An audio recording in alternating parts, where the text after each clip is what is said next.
कक्षा 10 गणित अध्याय नंबर 5 समांतर श्रेणी, जिसे अंग्रेजी में अरिथमेटिक प्रोग्रेशन बोलते हैं। इसके बारे में आज हम जानेंगे। इसका बेसिक कंसेप्ट क्या होता है समांतर श्रेणी, इसके फार्मूले क्या होते हैं। आज की वीडियो में इन सब के बारे में जानेंगे। वीडियो को कर दीजिए लाइक व सब्सक्राइब और शेयर, क्योंकि बाद में आप सब भूल जाएंगे। तो सबसे पहले देखो, मैं आपको बताना चाहूँगा कि समांतर श्रेणी क्या होती है। तो मैं यहाँ लिख दे रहा हूँ श्रेणी। तो अभी हम समांतर श्रेणी पढ़ रहे हैं, लेकिन अगर आप कक्षा 11 में गणित लेते हैं तो आप सब गुणोत्तर श्रेणी को भी पढ़ेंगे। तो आइए अब हम उदाहरण के थ्रू श्रेणी को समझते हैं। तो उदाहरण पहला 1,3,7,3,25,31 ... और दूसरा उदाहरण इस प्रकार है 2,4,6,8,10 ...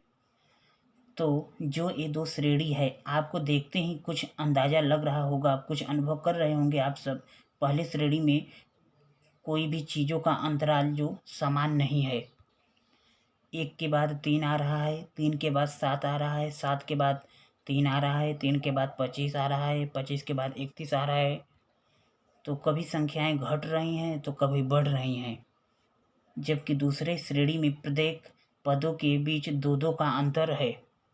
तो ऐसी श्रेणी जिनमें पदों के बीच का अंतर समान हो, समांतर श्रेणी कहलाता है।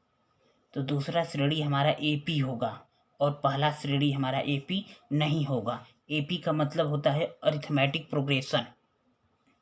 तो इस दूसरे श्रेणी में 2 को हम पहला पद कहते हैं, 4 को दूसरा पद कहते हैं, 6 को तीसरा पद कहते हैं, 8 को चौथा पद, 10 को पांचवा पद कहेंगे।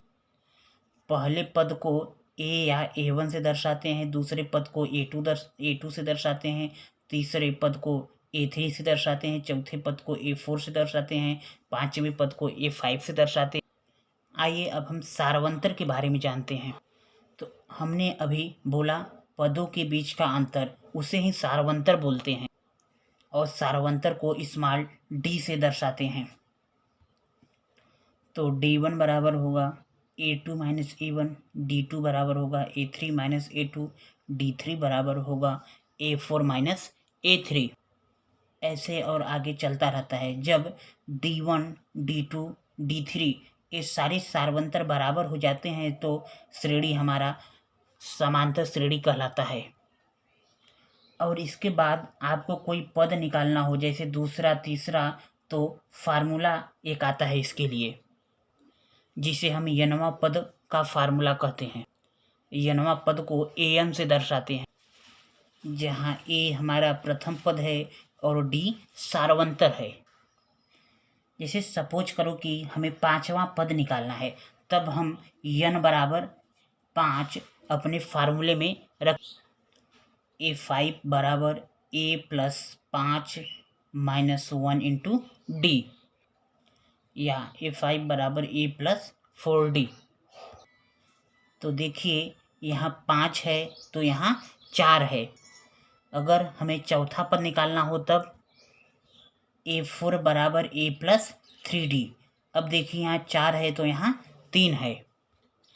अगर तीसरा पद निकालना हो तब A3 बराबर A प्लस 2D। पहला पद निकालना हो तब A1 बराबर A। अगर हमें A व D मालूम हो तो हम किसी भी पद को आसानी से निकाल सकते हैं। तो आज के वीडियो में हम समांतर श्रेणी और सूत्र के बारे में जान चुके हैं।